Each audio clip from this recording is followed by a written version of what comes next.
Hey everybody, this is Dan for GemmyD on Cars. Now, I am back here again at Click Lewis Chevy Buick in Palmyra, Pennsylvania, and we're taking a look at pretty much a monster today. This is a 2018 Chevy Camaro ZL1. This is their, upper performance model of the Camaro, which has been around forever. This is the 6th gen Camaro. This car has a 6.2 liter supercharged V8 LT4 engine.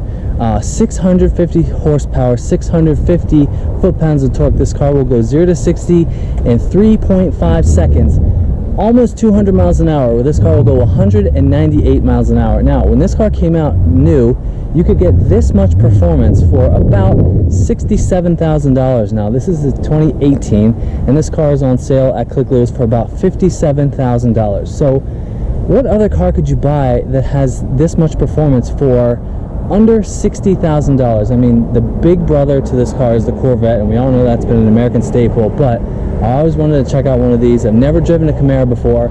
I just drove this thing a little bit around the lot just to get all my gear, and holy crap, this thing's a monster. So let's check out the Camaro ZL1.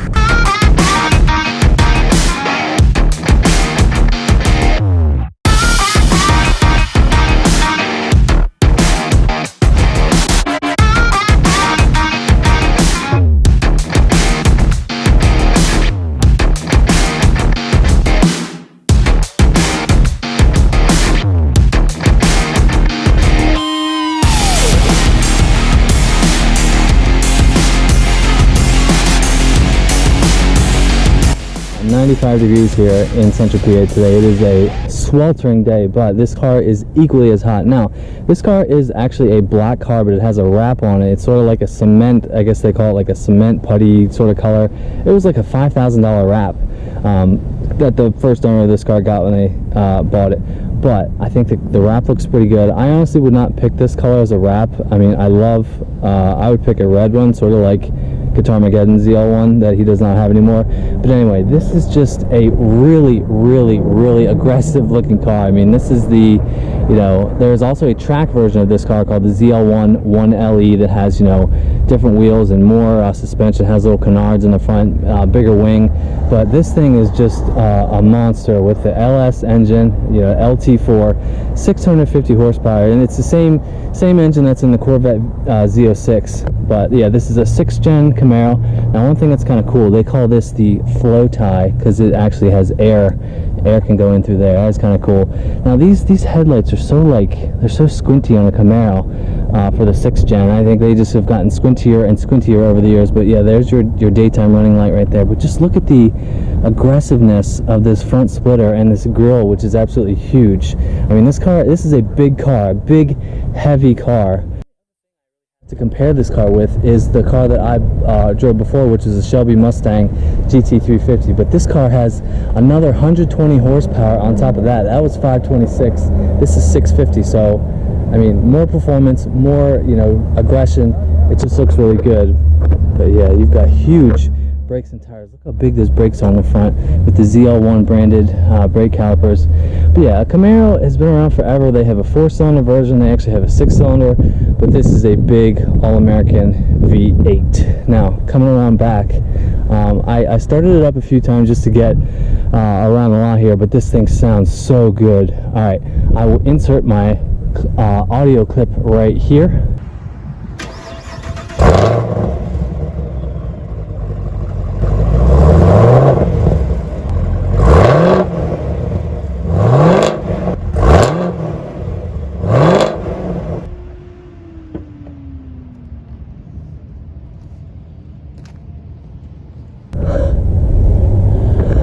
Yeah, just look how big these pipes are. I mean, I can almost stick my whole fist in there. There's some absolute mayhem coming out of those bad boys. Now, I like what the Camaro's done as far as styling of this car, because it sort of echoes the Corvette of the time. I mean, in 2018, we still had the C7 Corvette. There's a C6 right there.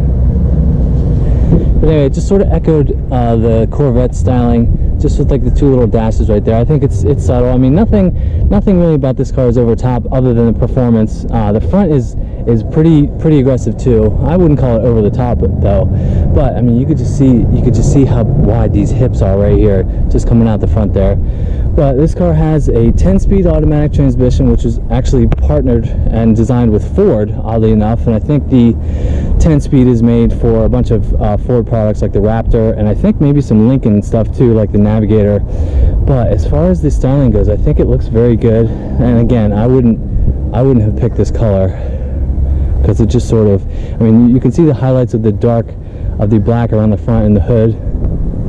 Now you can also get this hood scoop right here in carbon fiber. I'm sure that's a pretty expensive option, but it looks so good. But yeah, there's the ZL1 badge. Sort of fits with the Corvette ZR1, which I actually saw one right over there. I'll put the picture on the screen right now.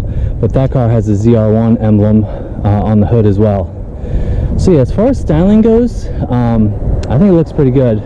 To compare this car as far as styling goes to the Shelby Mustang, I think I might prefer the Mustang just look a little bit more. I mean, this looks like a Camaro. It looks like the 5th gen that came before it, which is sort of part of the Camaro's rebirth, you know, in the early 2000s. And this is sort of an evolutionary design of that car. But I think it looks really good. I mean, it sounds like an absolute monster. But I think I might like the look of the Shelby Mustang just a little bit more. But that's not taking anything away from this car. I still think it's an attractive car. So let's take a look at the engine. The heart of the beast, the ZL1. This is a supercharged LT4 pushrod V8. It has a different sound than the Shelby Mustang, because that was like a flat pane crank V8. But yeah, this is all American muscle right here. 650 horsepower, 650 foot-pounds of torque, and that is just an absolute huge number. I think this is pretty much the highest horsepower regular car, non-electric car that I've driven ever. I've driven 2 electric cars. The Porsche Taycan and the Tesla Model S were supposedly more horsepower than this car, but 650 horsepower. This thing ought to be an absolute riot, and we are definitely going to get it out on the road and try it a little bit. I was here just this past Friday to review a Genesis G70, and this was here, but I was like, nope, I gotta wait. I want optimal conditions. It's a beautiful day today. It's hot as hell, but we've got optimal conditions. So this is the heart of the beast. All right, now just for fun's sake, we're going to check out the trunk and the back seat in about 10 seconds. So here we go. All right, super quickly, just to say I could do it, we're going to look at the trunk of the ZL1. And from what I've read about this car, yeah, it's a pretty big trunk, but the load height to get everything in is super high because the taillights do not go with the trunk when you put the trunk up. But yeah, that's not bad. I mean, obviously, you don't buy this car for the trunk space, so yeah, that is adequate. You can go get groceries in the ZL1 and then go destroy a track on your way home too. So that is the trunk of the ZL1. All right, now we've seen what this car is like on the outside. I'm sweating like a pig again, so I want to get inside and turn the air conditioning on. So let's check out the inside. Here we go.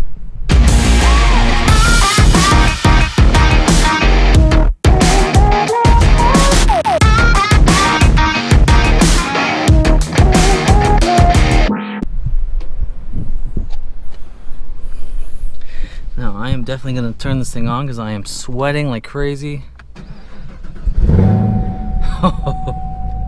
Oh my gosh, sounds so good.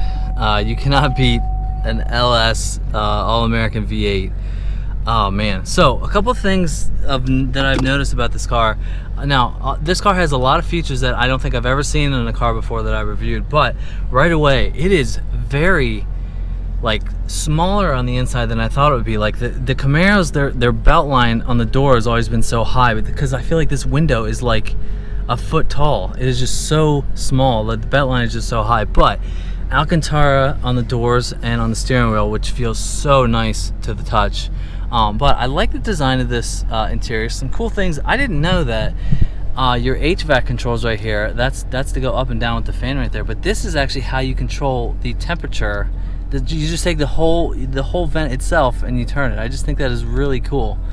Yeah, we're gonna go way back to 64.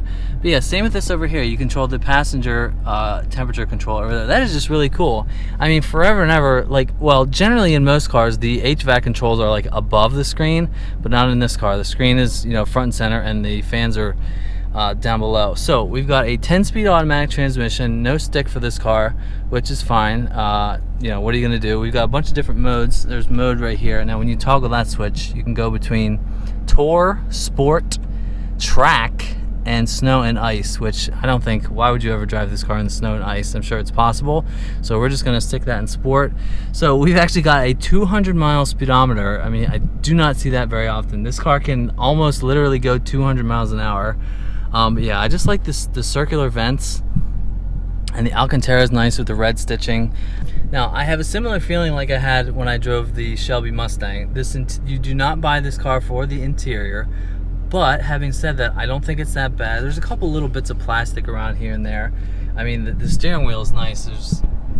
The steering wheel is nice. This is a nice flat bottom. I don't think I've ever driven a car that has a flat bottom steering wheel, and this feels like a very small diameter steering wheel, which is nice. You can really get your hands around it nicely. But so now, one really cool thing that this car has that I think the Corvettes have as well, but it's right here. It's called PDR, which stands for Performance Data Recorder. Now, there's a camera right up here at the top of the dash, and if you go into PDR, you can literally record yourself. Like, if you take this car on the track, which this car is meant for a track, you can record yourself and what you do. And there's also a valet mode, which, you know, if you put this car in valet, it'll restrict, you know, how fast you can go. Plus, you can denote a bunch of different things. But the PDR, I don't even know if like McLarens and Ferraris have a deal like this too. So you can like define finish line if you're on a track, choose video overlay. Let's see if we can get this card work. So no SD, yeah, you just put an SD card in, and then you would take that out and put it on your computer to check it out. So choose video overlay, track, performance timing, sport. I mean, that is just really cool. So I guess it's not gonna work for me because I don't have an SD card in, or maybe just because it's not someone's specific car.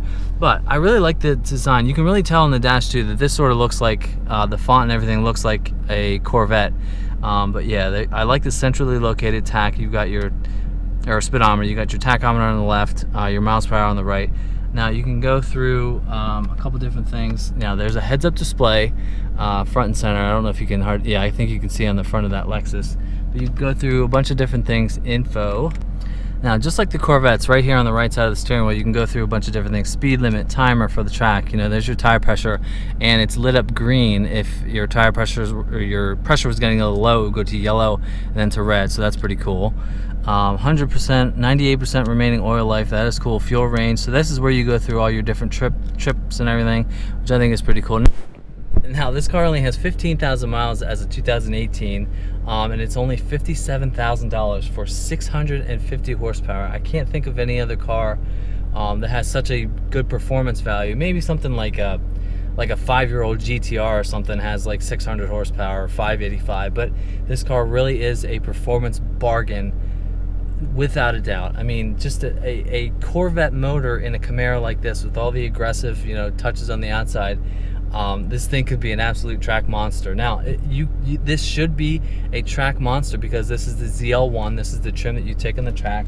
Now, I do notice that these seats are very tight, but they bolster you really nicely. So if you're driving on a track, it would definitely keep you in place. So there's a back seat. There it is. I don't think you really care about the back seat. Yeah, there's a wireless charger right here. That's kind of cool. I guess there's not much room up there for that, but yeah, look, there's literally 4 inches of room back here, so you could put your kid back there, I guess, but no adult is going to want to spend any time back there. And the visibility back there is pretty slim, so it would be good to have the cameras. I mean, these are small mirrors right there. But yeah, another thing just to note, this windshield feels like it is like 6-8 inches tall. I just have never driven a car with such a high belt line that you look. I mean, if you're putting your arm out the window, I feel like my elbow is almost like even with my nose. So yeah, this is the Chevy Camaro ZL1, prominently written right there. So yeah, I don't know. It's a performance bargain of the century to go along with the GTR and now the new C8 Corvette. That car is vastly different than this car, but when this car was out, that car was not even out yet, so that is an afterthought. So this is a Chevy Camaro ZL1. Now we're gonna get this out on the road, and I'm not gonna say I'm nervous to drive this car. Like, that Shelby Mustang that I drove is the only comparable car that I have to compare this car to. So let's get it out on the road. Here we go. Now, I am at Click Lewis Chevy Buick in Palmyra, PA, and I'm gonna put their website right here. You, if you're watching this, you can buy this car and have an absolute monster. I know my opinion is going to change once I get this out on the road and just see how capable it is. So this car is an absolute performance bargain. I mean, if you're into American cars and Chevy specifically, you can't do much better than this. I mean, if you really get the ZL1 1LE, that is more specific for the track and probably not as good as a daily driver. I think you could legitimately daily drive this car with 650 horsepower. So leave me a comment below, let me know what you think about this ZL1. I'm very excited to get this thing on the road. I just drove a Genesis G70, which is 360 horsepower the other day, so we're doing almost double horsepower, not too bad. So leave me a comment below, let me know what you think. Don't forget to check out Click Lewis Chevy Buick here in Palmyra. So don't forget to hit that subscribe button. Don't forget to follow me on Instagram, where you can see the cars that I drive before they get posted to YouTube. So here we go, let's get this bad boy out. Thanks for watching, I'll see you in the next one. See ya.